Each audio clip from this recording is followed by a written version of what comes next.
Hello, and thank you for tuning in to The Christian Skeptic. I'm your host, Sean Kerwin, and as always, it's my mission to take an honest look at our questions about Christianity through the lens of logic and reason. I'm not here to preach at you, just to start a conversation with you. I hope you enjoy the show.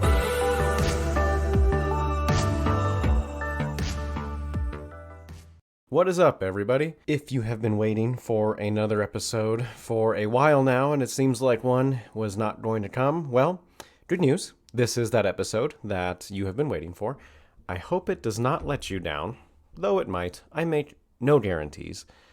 But thank you so much for tuning in. Life has been very busy.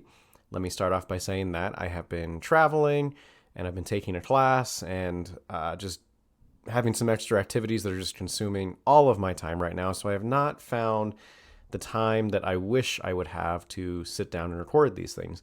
Nevertheless, I have a lot of episodes in my mind right now, notes that I've just jotted down on my phone.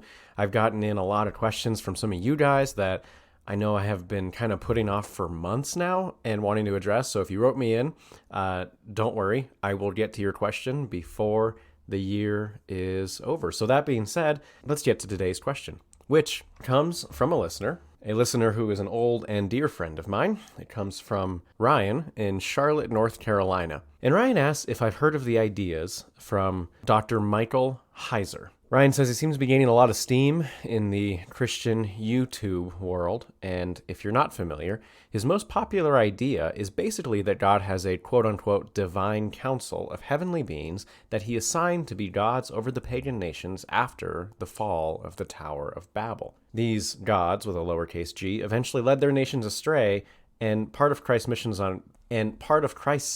on earth was to have victory over these gods and reconcile the whole world to the one true God. Heiser does a great job using the Bible to support the idea of other gods, but there's still something that doesn't sit comfortably with me about it. I'd be curious to hear what you think about this. Well, this is actually a fascinating question, and I did reach out to Dr. Michael Heiser and try to get him to come on the show, as I've had a few interviews now. I thought that would be kind of a fun one, but unfortunately just wasn't able to make that happen. And so therefore, I'm going to try to answer this, and maybe we can try to make something work out in the future. Don't know if it'll happen. No promises, no guarantees. Again, I make none, and nothing planned at this point in time. So with that being said, let's jump into it. First, this is a multifaceted question, and I'm going to do my absolute best to answer this in the short time that we get together for each episode. But I think that there's a couple things that we need to talk about here, and not the least of which being what Ryan says, is that when we ask the question, are there other gods besides the God of Abraham, Isaac, and Jacob, besides Jesus, besides Yahweh, there is something that makes us very uncomfortable about that question, right? There's something that even almost makes us uncomfortable about writing God with a lowercase g, right? Or gods with a lowercase g. And that's something that Michael Heiser addresses, I think, quite well, actually. One of his points on this, and I think I agree with it, I don't know that I've fully fleshed out the idea, and I certainly have not spent as much time on this idea as Dr. Michael Heiser has. But nevertheless, one of the points that he brings up is that title, God, is a title, not a name. And this makes sense to us who read the Bible, that God is given many names. One of the first names he's given is by Abraham's and Sarah's handmaiden, Hagar. He's given the name the God who sees. The Torah and Jewish tradition hold that God's name is something similar to what we pronounce in English the vowels Y-H-W-H, or as I made reference to earlier, Yahweh, which is what we think to be the correct pronunciation of the name of God. And then we get to the New Testament, where the Bible makes the claim that Jesus Christ is God, again, giving him the title of God. But not only that, the Christ is a title. Christ is Christos in the Greek, right, or Mashiach in the Hebrew, which means Messiah. So Christ just simply means Messiah. So Jesus Christ is Jesus the Messiah. Jesus being his name, or Yeshua, right, as it was probably originally pronounced 2,000 years ago. And so if God, with a lowercase g, or gods, and the use of it and assigning it to something other than Yahweh or Jesus makes us uncomfortable, that's a cultural lens we're viewing this word through. And fair enough, because we do live in a really heavily Judeo-Christian and even Muslim-influenced culture. But that wasn't always the case. And the Bible even uses the word Elohim, which is God, or even gods in the plural form, to speak about God or to speak about the gods of the nations. And so, with that out of the way, are there other gods? Well, let's step from our cultural lens and then step out of it and through other cultural lenses as we answer this question. So culturally, here in the culture that we live in, an answer that will be very familiar to anyone who spent any time in church to the question, are there other gods, is yes, there are other gods. We, in this culture, in the West, call them idols. And so we then place a definition on the title of God, be it a lowercase g most likely, as anything that you worship, right? Anything that you spend your time, your energy, your money, your devotion, and orient your life in the pursuit of is a God. It could be your career, it could be your car, it could be your relationship, it could be your 401k, it could be your house, it could be your religion even. Your religion might be your God, not the God that the religion serves, right? And so that's a very familiar Protestant, even Catholic, Western, even Muslim understanding of that title of God, is that we are chronic worshipers as humans, and we can place that title on anything, really. And so, okay, yes, I understand that, right? You're probably saying, but now let's move on and ask, are there any other heavenly beings, any other beings that are somewhere between the rank of the Most High God and humans, right? Some other deified entities or persons out there in the created universe or the heavens. And then, again, a kind of another cultural lens, but maybe stepping out of it, because this is something that Eastern Christians and Eastern monotheists would ascribe to as well, and that's the fact that, yes, there are other heavenly beings. We call them angels and demons, right? And so then we have the answer of, okay, well, when the Bible says in Job and in Genesis and in Numbers, the sons of God, right? Think Genesis 6, think Job 1 and 2, even in the Psalms, David mentions the sons of God. Well, we typically answer that as, well, he's referring to the angels, right? He's referring to the demons, either if they're still the sons of God that walk with God or the fallen sons of God, right? That there's the differentiating factor there. And fair enough, because the way the Bible describes angels and demons is a very terrifying and fascinating way, right? These angels are described as with these descriptions that words almost don't even fit into. And so are they gods? Well, in a way, yes, right? Like if you saw an angel, you'd probably be tempted to think it was a god. You might even fall down and worship it like all of the disciples and all of the prophets that encountered angels would do. And then the angel would say, no, bro, stand up, right? And that happens throughout the Bible, and that's a very easy one to grasp. But then we get to kind of the deeper question here, which is, are there other deities? You shall have no other gods before me, the commandment goes. Well, why is that a commandment if there are no other gods? It's like saying in a commandment, you shall not use your third arm. Well, I've never had a third arm, so why is that even a commandment? And that does raise a very interesting question, right? And so the answer that Michael Heiser comes to is yes, there are other gods. And personally, I'm inclined to go with him on this, actually. And maybe they're false gods. And false doesn't mean fake, right? And false doesn't mean not real. False means not true. And so, okay, well, let's talk about that. What makes a God true? What makes Yahweh, the God of Abraham, Isaac, and Jacob, what makes Jesus true? Well, for starters, creator, right? And I think, so in listening to Michael Heiser speak and knowing what I know, and kind of some of what we've talked about on the show here about different creation myths, and you have the Mesopotamian creation myth, the Egyptian creation myth, you have the Babylonian creation myth, you have the Sumerian creation myth, and then you have Genesis, the Jewish creation myth.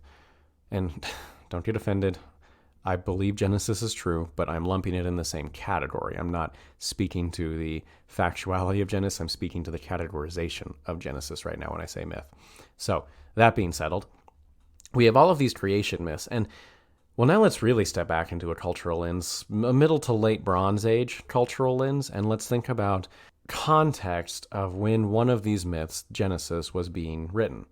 So Genesis was being written just after the children of Israel had left their slavery, captivity, and bondage in Egypt, and they were wandering in the wilderness, surrounded by the nations of the world, the nations that had previously been scattered abroad after the Tower of Babel.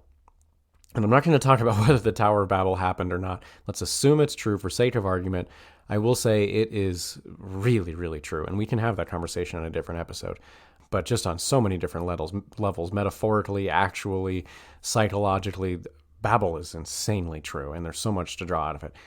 That being said, that's the world the children of Israel are stepping out into after being assimilated into Egyptian culture, assimilated into Egyptian school of thought and narrative, and yes, worship. It's no stretch of the imagination to imagine that the children of Israel were no doubt heavily indoctrinated in the gods of Egypt. No doubt they knew very well Osiris and Horus and Ra. But now they're in a desert, and there's nary an Egyptian to be found. There's no statue or pyramid in sight. Just a cloud of smoke by day and a pillar of fire by night. What in the bloody heck is this? Right? And so Moses says, I'm going to go talk to this God. Which God, Moses? Is this Osiris, the all-seeing one? We know Hagar encountered a God who sees, so our oral tradition goes, because again, nothing was written at this point, right? Which God? That's the question Genesis answers to them. But like, think about this, right? Genesis isn't telling them how God did it. We can't pull anything out, evolution, pro-evolution, anti-evolution, pro-six-day creation, anti-six-day creation. We can't pull anything out of there that proves any of it. What Genesis is doing is it's answering, who is your God? It's claiming you have the one true God, the God who can part oceans and send plagues and kill the firstborn and deliver you from slavery. That's a powerful God. But it gets crazier than that. Not only is he the God who can deliver and the God who can save and the God who can part oceans and the God who can turn staffs into serpents, right? The God who can do all of that. It's saying this is the one God who created heaven, earth, and all other gods, lowercase g, Elohim, whether they be angels, whether they be idols, because idols, after all, got to be made out of something, right? And there's no question that the world has been full of idols made of wood and stone and metal and all these materials. Well, who made the materials, right? Genesis is claiming that God made the materials.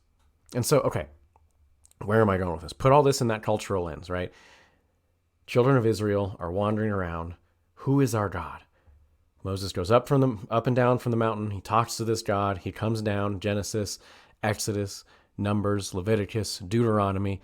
This is your God. This is the God Abraham, Isaac, and Jacob passed down through all those oral traditions. This is the God of the covenant in Genesis 15 that Abraham saw walked through in a vision. Are there other gods? Yes, there are other gods. Who's ours? Right? So now that we're back there, Middle Late Bronze Age, now there's a deeper answer to our question. Are there other gods? Absolutely there are, because the nations say there are. Because every nation has a creation story. Every nation has a God that watches over their land or their territory or their people group. Who's the one that does it for Israel? The one true God. So, okay, what does that mean then? Does that mean the gods behind the nations are deified or not? Well, there's a couple different trains of thought we can go there now. It could be that the gods behind the other nations are very real, for we do know from Exodus that the sorcerers of Egypt also performed magic tricks, that the sorcerers of Egypt also turned a staff into a snake. There could be supernatural power behind that. And so it could very well be then that demons, fallen angels, or we could call them fallen sons of God, are masquerading as other gods, right? Are masquerading as Marduk and Ashtoreth and Baal and Horus and Osiris and all the gods of the nations, right? And Aphrodite and Zeus, and more relevantly, Buddha, right? Prophets like Muhammad. It could be that there are demons, fallen angels, fallen sons of God acting as messengers, characters, and even granting supernatural power and acting as possessors to the founders, the creators of these myths and these different religions. Or it could very well be, as 2 Kings chapter 19, which is super weird. Have you ever read it? 2 Kings chapter 19 suggests that there is a divine council. Job alludes to it as well. When Satan talks to God, talks to Yahweh. But 2 Kings 19 is weird, right? Like, God is trying to think about how to judge Ahab, pretty bad king. If you don't remember him, go back and read. Super bad dude. And God consults these spirits, and one spirit steps forward and says, may I go convince his prophets to tell him something that's not true that'll ultimately end up in his demise? And God says, go for it. Like, he gives permission to this spirit, the Bible calls it, to go and give prophecy that is deceptive. Is it an angel? Maybe. Is it another God? Maybe. Lowercase g. Is it another Elohim? Maybe, actually. And don't be mistaken. This is not a polytheistic view or a pantheistic view. And Michael Heiser makes a very clear point on that as well. And I like where he's going with it. I don't know if it's correct. And I'm going to take that stance on this. I don't know if there are other gods or not. So if there are other gods, then they must be heavenly beings, spiritual beings that fall somewhere above humans and angels and somewhere below Yahweh, the God of Abraham, Isaac, and Jacob. And why do I say humans and angels? Well, because later on in the Bible, Paul says that we will sit in judgment over the angels, speaking of those who are believers and who are followers of Jesus, right? So God said, let us make man in our image. Humans then are in the image of God. Angels are not. And so then it stands to reason that humans will sit in judgment over the angels. But what if there is a created being that is above humans and angels, that maybe is not made in the image of God the way humans are, but maybe has some sort of supernatural hierarchical ranking or power that is, from our dim earthly perspective, results in a classification worthy of deification, if by status and nomenclature only. So what am I saying here? Are there many gods? Are there many Adonai? No. There's one God who sees. There's one God who provides. There's one God who was there, who formed the earth, who formed the heavens. There's one God who's there, who's shut in an armory with storm clouds, as Job alludes to. There's one God who created heaven and earth. There's one Word, as John says, that became flesh. And we beheld his glory as of the only begotten of the Father, full of grace and truth. So there is no other God, no other being, no other angel, no other man, no other anything, no other name that is equal to the God of Abraham, Isaac, and Jacob, Yahweh, Jesus. And if there are other gods, at his name, even those gods will bow, right? But it's possible. I'm going to take the same answer here that I take on evolution and say, I don't know, not there. When I get there, I might know. Probably won't be able to tell you. Even Paul, when he went to heaven and came back, said it was too great to talk about, but I was there. And John and Ezekiel, who got a glimpse of heaven, tried to describe it and failed miserably because we still have no idea what they're talking about. So there might be other lowercase g gods, Elohim, but none of them see. None of them create. Maybe there are good ones. Maybe the good ones are the angels we talk about. After all, angel is a categorization that humans gave to those divine beings. And they aren't loved like we're loved. They aren't going to sit in judgment over themselves like we're going to sit in judgment over them, like Paul writes. And that's a fascinating thing too, right? If there are other gods, man, the Bible says God loves us more than he loves them. Right? So like, follow me down the rabbit trail. I don't know if it's true. Again, I'm not giving you a real answer here, and fair enough. I want you to think for yourself anyway, but follow me down this rabbit trail, right? If it is true that there are other Elohim, there are other gods, there are other sons of God. We haven't even touched on Genesis 6, which is the thing. The sons of God came and lay with the women, and we had the Nephilim. I think I'm saying that right. I don't have a Bible in front of me right now. It's Nephilim. I remember. Like, that's a thing, right? Does it mean angels? Does it mean other gods? I don't know. I wasn't there. But it means something. It means something divine, something with supernatural powers, something that is way stronger, way probably more beautiful than we are on the creation level, right? Something that from the outside looking in is probably way more worthy of God's love, of Jesus's love, of Yahweh's love. And he gives all of that to us. So like that just, man, I don't know. Maybe there are, maybe there aren't. There certainly are in mythology. There certainly are in the world. You can't tell me Marduk is not a god. You can't tell me Osiris is not a god. You can't tell me Buddha is not a god. I know he's a teacher. Shut up. Don't correct me. But you get what I'm saying. There are these figureheads of worship systems, and they are gods, lowercase g. But they're not the true God. They're like the devil, right? Who in the beginning gives Adam and Eve a piece of truth, but it's twisted. And that's the great deception. And that's the great lie. That's the Babylonian creation myth, that Marduk, after killing Tiamat, creates humans out of Kinu, the king god, right? He like kills him, cuts him open, and creates humans and said, these are our slaves now, right? That's the Egyptian myth. That's the Sumerian myth. That's not Genesis. Genesis is you're made in his image. Genesis is the seed of the woman. Serpent shall crush your head.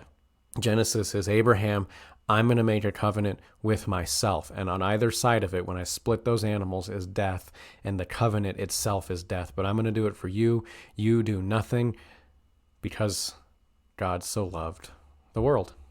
So if there are other gods, the Bible says bring them on. They're not true. They don't see. They didn't take on flesh for us to behold and then die and rise from the grave for us to benefit from. I think that's all I got. I don't know. We can have this conversation some more in the future if you want. Let me know. Let me know what you think. Let me know if you have some research that I haven't come across. And as always, thank you so much for listening, and I hope you've enjoyed the show.